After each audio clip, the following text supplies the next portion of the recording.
ห้องเลยเนาะนี่พอโอ้ นี่โดยอันนี้ได้โดยโอ้เมียนนี่เนาะเสือกผ้างิบเอาเนาะโดยเอบ่โดย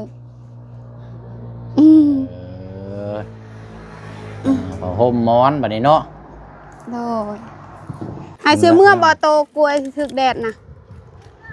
เอาว่าสิเอาให้ทีมงานนี่อยู่กับแบ่งคนละ2เครือ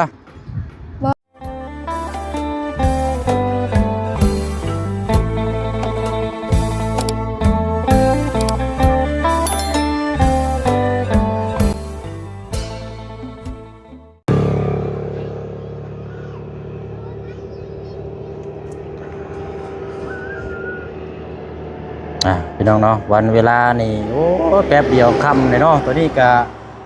4 โมง 4-5 โมงแรงแหละพี่น้องเนาะ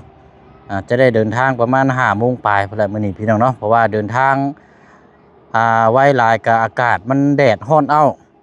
รถเฮานี่แหละพี่น้องเนาะบ่ได้พักผ่อนเดิน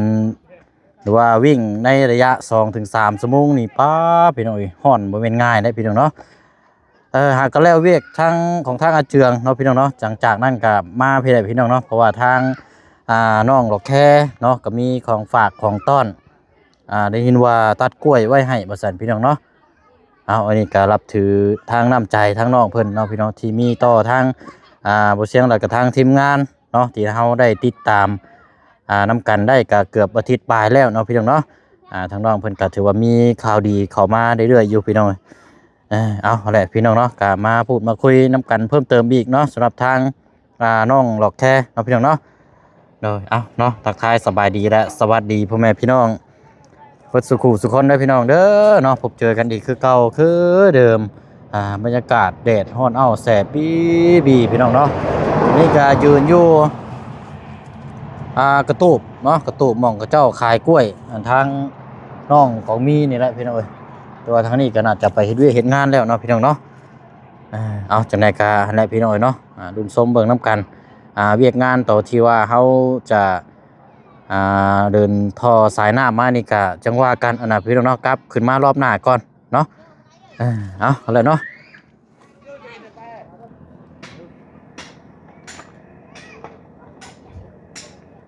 โอ้ไปทางใดเด้วันนี้เสียหญ้าสวนเนาะคือบ่ให้มันบดแน่จักหน่อยคือว่าแล้วบดได้ก็ค่ำได้เนาะนี่สิ5 โมงเลยแป๊บเดียวเอาสู่เวียกสู่งานต่อเนาะชาวไร่ชาวสวนเฮา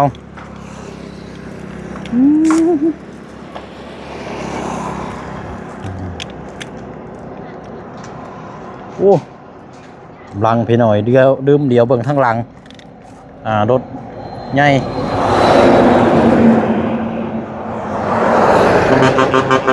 โอ้เอาเฮ็ดแซงกันเลยเดี๋ยวนี่ตัวใหญ่เนาะบ่มีไผย้อมไผเอาปีนท้องมารถข้างไว้อ้อย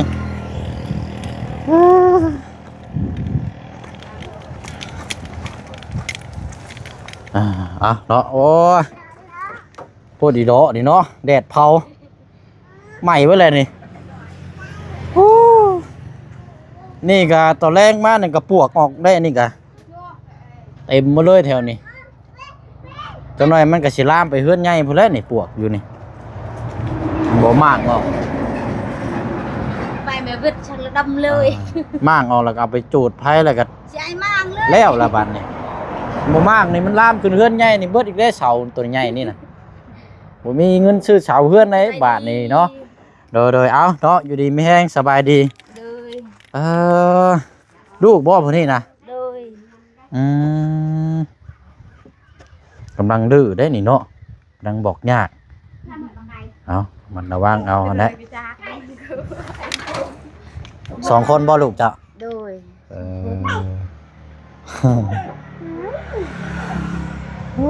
เนาะเอาขึ้นไปเบิ่งเครื่องเฮือนก่อนซะเด้อเบิ่งเด้อลูกเบิ่งก่อนเด้ออันนี้ยังไหม้ยังอันนี้นะ ไม่จับบ่นี่นะ ไม่จับ โอ้ยเนาะ ไม่ต้องดึง เดี๋ยวว่าย่างขึ้นมานี่เจ็บเอวนะเนาะโอ้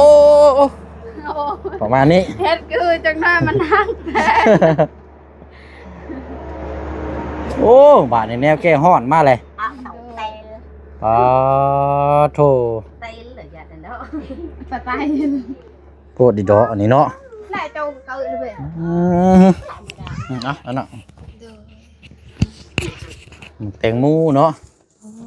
เพราะว่าอะไรมึงแตงโมช่วงนี้ก็ระบาดหลาย และปากกา แต่ว่าระบาดที่ซื้อได้ขายก็ยังแพงคือเก่าอยู่เนาะ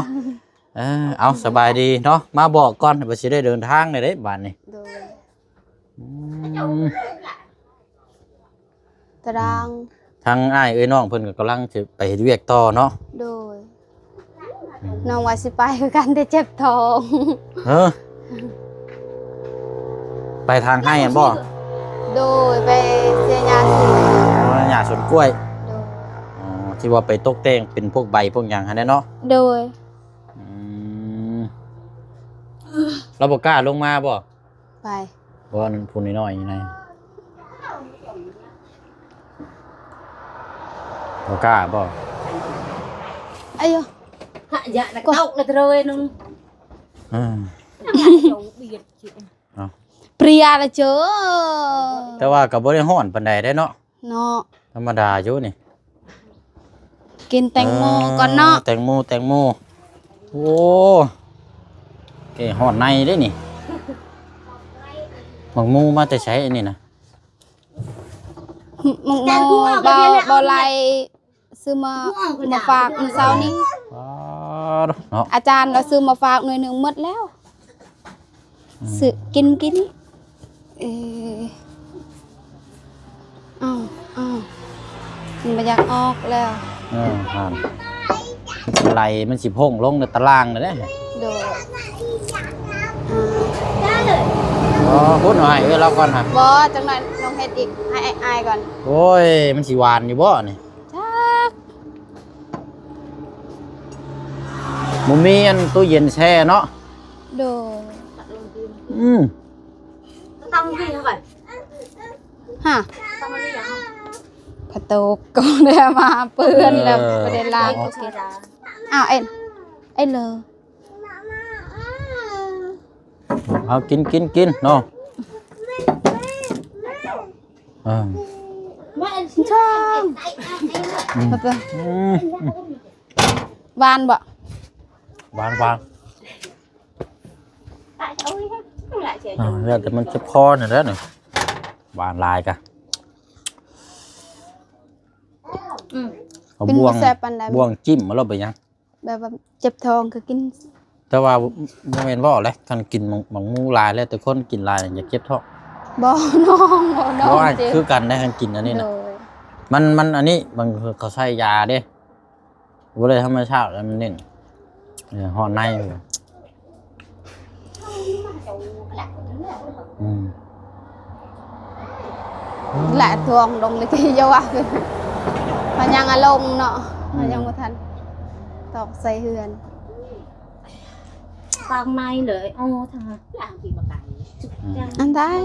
ใช้เอาแม่หมังมูน่ะเอาให้เราแม่ แล้วบ่บ่ยาก ฮะบ่แม่นว่าอิ่มแต่ลูกได้แม่บ่อิ่มนำบ่ได้เด้เนาะ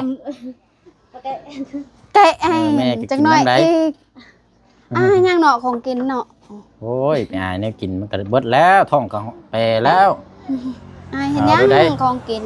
ย่ามีกินก็จังมีได้ย่าบ่มีกินเนี่ยแล้วได้ chạy là ai đi á เอา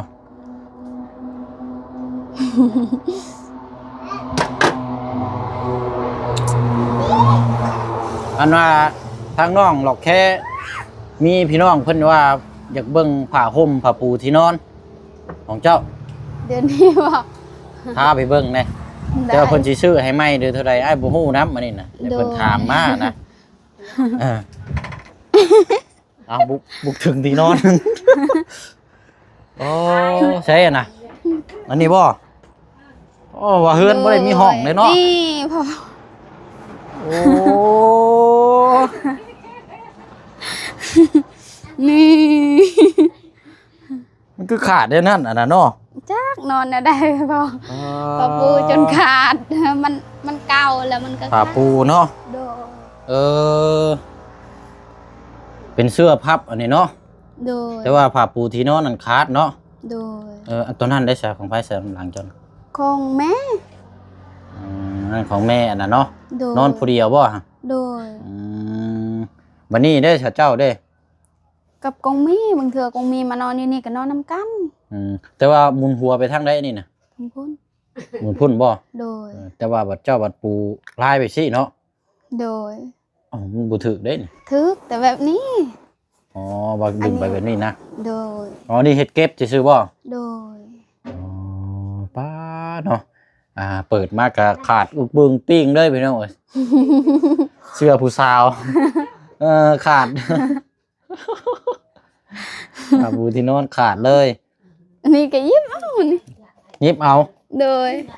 อันนี้ได้ โดย โอ้เมียนนี่เนาะนี่เนาะเสื้อผ้ายิบเอาเนาะ โดย ใช้ผ้าห่มได้ซะเนาะ ผ้าห่มบ่ผ้าห่ม ยังดีพอห่มบ่ได้ขาดบันได ผ้าห่มนั่นได้อยู่เนาะ โดย ตัวน้ำเจ้าหันบ่ โดย ผ้าห่มม้อนบัดนี้เนาะ โดย โอเคอยู่ดอกเนาะมุ่งได้สับบ่ได้ขาดบ่ บ่ ได้อยู่เนาะ โดย คันสินักแม่นนักแต่เชื่อนี่ได้เนาะ นักแต่เชื่อนี่แหละพี่น้องเห็นนำกันนั่นแหละขาดเลยกับหมอนั้นเนาะ โดย ของชาวปืนขอพงเวียดลูกเอ้ย เอ้าผ้าห่มเวียดบ่ บ่เวียด จักปีแล้วนี่ นี่บ่ ตัวนี้ฮอดบ่ปี หลายปีแล้วอันนี้ เสื้ออันปูที่นอนนี่ได้ โดยแต่ยังเลี้ยงยังน้อยๆเด้ ว้าว ของพ่อเขาเลี้ยงเอาให้นี่ เอาบ่ได้แม่นของเจ้าซื้อได้บ่ บ่ของตัวนี้สิ ตัวซื้อ ของแม่ ซื้อให้แม่ โดย แต่ว่าตัวนี้นั่นบ่ได้แม่นของซื้อมาจากในห้างของเจ้าเอง บ่ ไผก็เอาให้กิเจ้า พ่อเขาเลี้ยง ฮะ และพ่อเลี้ยง พอเลี้ยง โดย พ่อน้องเลี้ยงเด้ อ๋อพอน้องของพอน้องเลี้ยง โดย เอามาให้เจ้า โดยแบบว่าของเก่าเราแบบว่า เราปะน้ำแม่เขาเลี้ยงเราไม่อยากใช้อีกเลย ก็เลยไอ้น้องปู้ พันเสียว่าก็แบบของพอน้องเลี้ยงนั่นแต่อยู่กับเมียเราวันนี้ทั้งนั้นป้ากันก็ได้มุ้ยไปเอาเจ้าด้วยเอามา โดย เอาปูนอน เราไม่อยากใช้อีกเรากินนอนเมียลายบ่เราไม่อยากใช้ นึกว่าซื้อของซื้อเองเลยบ่แม่นเนาะ โดย โอ้คันสิบอกก็หลายปีเด้ได้ซะนี่เนาะ ลาย ปอจบไปหน่อย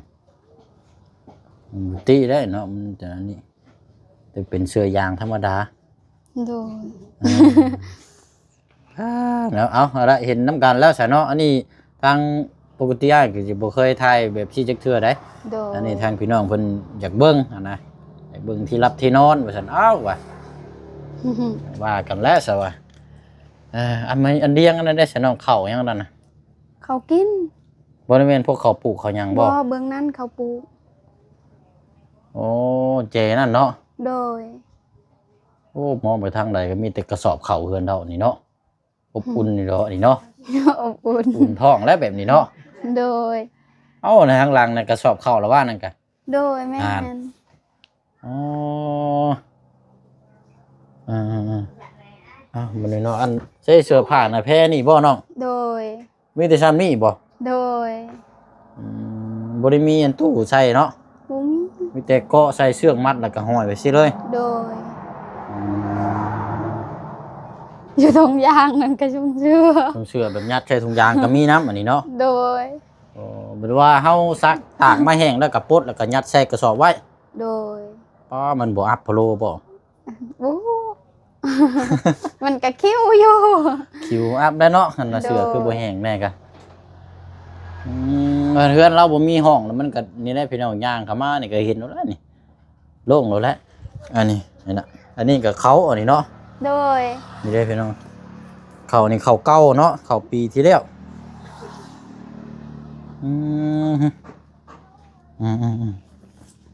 เนาะตามนั้นแหละหน้าโรงหน้าต่างนี่หยังก็บ่มีพี่น้องเห็นน่ะมี2ปล่องบ่ได้มีวงกบหยังด้วยแค่ว่าใส่ไม้เส้นอันนี้ตีไว้เฉยเนาะเอาตามนั้นแหละสบายดีเนาะ โดย ทางบ่บุญได้เข้ามาแล้วบ่ บ่บุญ บ่บุญบ้านป่า ยัง เพราะว่าทางเราก็สิเมื่อคือกันได้มื้อนี้ก็ โดย จังมุงละหาโมงหรือจะอ่านก็สิเมื่อคือกันได้บาดนี่เผื่อฮอด อยากกินกล้วยบอนกกมาตะกบนั่นแหละเบิ่งพุ่นน้องเอาไว้ กล้วยอันบ่บ่ได้แม่นกล้วยอันคนเพิ่นมาขายบ่ บ่น้องซื้ออะ ซื้อตันมาฝากให้อายเอามือเฮือนมาฝากของแบบอยู่เฮือนอาย โดย โดย ป้าสะเฮาเนาะไปเบิ่งพุ่นละไปเบิ่งกล้วยพุ่นละพี่น้อง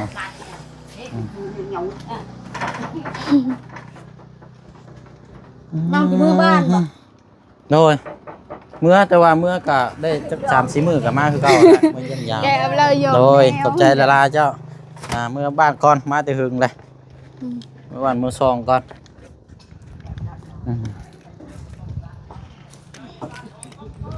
โอ้เนาะอันกงหุงนี่ก็ของเจ้าบ่นี่เนาะ โดย ตุนเฒ่าเนาะกงหุงก็แสดงว่าหลายปีแล้วนี่คงได้ว่าจัก10 ปีบ่ บ่ฮอดแต่บางคุงมันใหญ่ไวดิได้แต่3ปี4ปีบ่ฮอดนะ4ปี3ปี กงมันใหญ่เนาะ โดย โดยไปซะเนาะพุ่นละใช้อยู่ใช้น่ะมะกล้วย อยู่นี่บ่บุญบันปลายันไปขุดมันกับน้องเลี้ยงบ่น้องสิดี เจ้าว่าแม่นบ่จัก โดย อันนี้รถบ่จัน รถอะ เพราะแล้วเขาอยู่โฮมผู้รถนายไป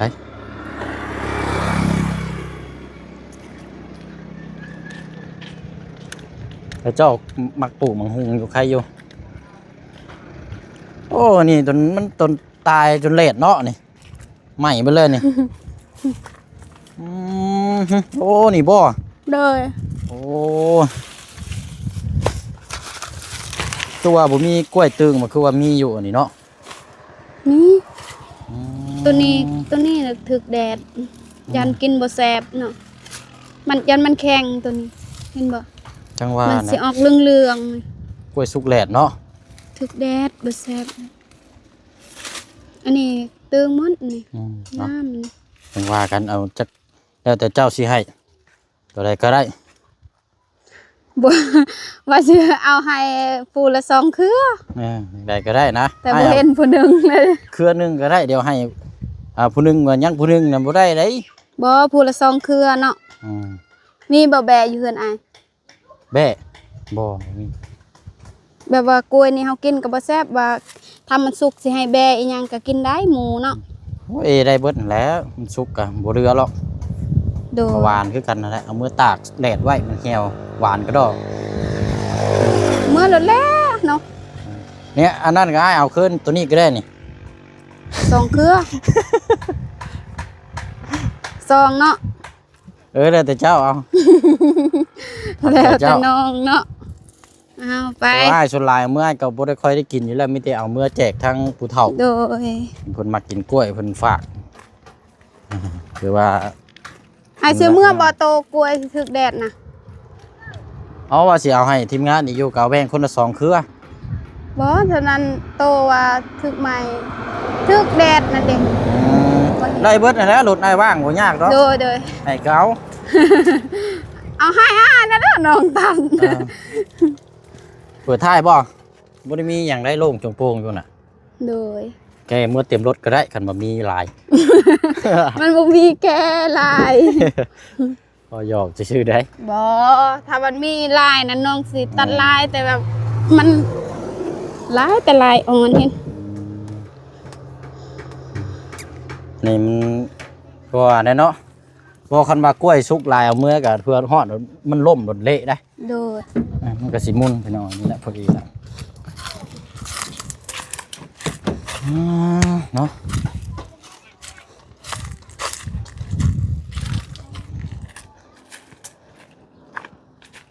ทางน้องๆเพิ่นยังบ่ทันได้มาแต่โรงเรียนนั่นน่ะเนาะ เขาเลี้ยงบ่ อืม เขามาแล้วนั่นรถแล้วเราไปกุดมันกับบ่บุญบ้านป่าเด้ อ๋อคุณมัน โดย เจ้าก็สิไปเวียกพุ่นคือกันบัดนี้เนาะ บ่น้องเจ็บท้องน้อง เจ็บท้องอยู่บ่เดี๋ยวนี้นะ โดย ตา ซื้ ย อ คัก ยา ส เมื่อกี้ บายนี่ นี้ พี่น้องเจ็บท้องท้ายนี่บ่ โดย ตายเนาะดุดเว้ากับน้องเพิ่นอันนั้นอยู่นี่เนาะพ่อน้ำกัดแขวน้ำมาจักอันนี้ นั่นเลยน้อง โอ้ อายมามื้อเช้าอันนี้น้องบ่อยากแบบว่าบ่เว้าปานใดน้องเจ็บท้อง อันห้องน้ำนี่แล้วหรือบ่ซะยืมเพิ่นนี่เป็นยัง ยัง บ่ทันแล้วบ่ ยัง มีแต่ห้องน้ำชั่วคราวบ่ได้เนาะห้องน้ำปลาเนาะ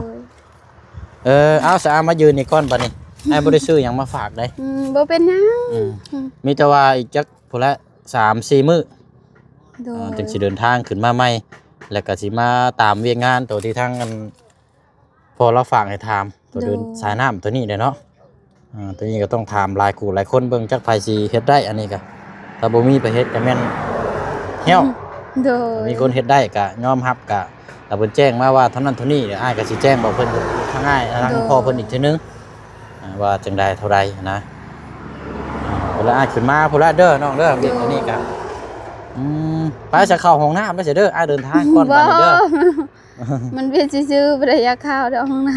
ำ เดินทางก่อนซะเนาะ โดย ว่ากันไปหน่อยเนาะ โดย เอาอยู่ดีมีแฮงเด้อน้องเด้อ อายก็คือกันเด้ออยู่ดีมีแฮงเด้อแบบว่าเมื่อบ้านให้รอดปลอดภัยเด้อรถล้างบ่ให้เสียเด้อ โอ้ย โดยสวัสดีเด้อ เอาละพี่น้องเนาะฝากพี่ฝากน้องกดติดตามคือเก่าเลยพี่น้องเนาะเมื่อก็ยังอันนี้คือเก่าอยู่หั่นแหละเนาะทางน้องเพิ่นก็พายุก็ติดตามเนาะมื้อนี่แม่นไปเฮ็ดสมุนครัวได้นี่เนาะอาทิตย์หน้าเอ้าเดือนใหม่อีกแล้วเนาะอาทิตย์หน้านี่บ่ได้เฮ็ดนะหยุดสงกรานต์นี่บ่ได้เฮ็ดได้บัดนี่เรียบร้อยแล้วบัดนี่เพราะว่าสงกรานต์ เพราะว่าสงกรานต์นี่วันที่10นี่ก็เจ้าปิดบ่ได้พนักงานนี่หยุดบ่ได้ปีใหม่เด้ ไปสงกรานต์อีกได้ หลังสงกรานต์พุ่นละเดือนหนึงพอดีซะเนาะว่าน่าสิรอนานแน่ละเบียดตัวนี้ไปน้องเด้อเอาสบายดีเด้อโดยเอาละบอกทางอันตู้เมเรานำนี่เด้อพี่น้องเนาะขอมกขอบใจทางน้องเพิ่นอะไรทางกล้วยเนาะกล้วย2-3เครือของฝากของต้อนพี่น้องเอ้ยไปเนาะมีแต่ว่าก็สิได้จบลำลาก่อนบัดนี้พี่น้องเนาะพบเจอกันอยู่บ้านเด้อพี่น้องเด้อเนาะอยู่บ้านเฮาก็เบิ่งน้ำกันเนาะเวียกงานมีทางใดไปแน่ก็แม่นติดตามเบิ่งน้ำกันเนาะในระยะเมื่อยามบ้านยามซองเนาะพี่น้องเนาะลาพี่และน้องไปก่อนบ๊ายบายเด้อพี่น้องเด้อเนาะสบายดี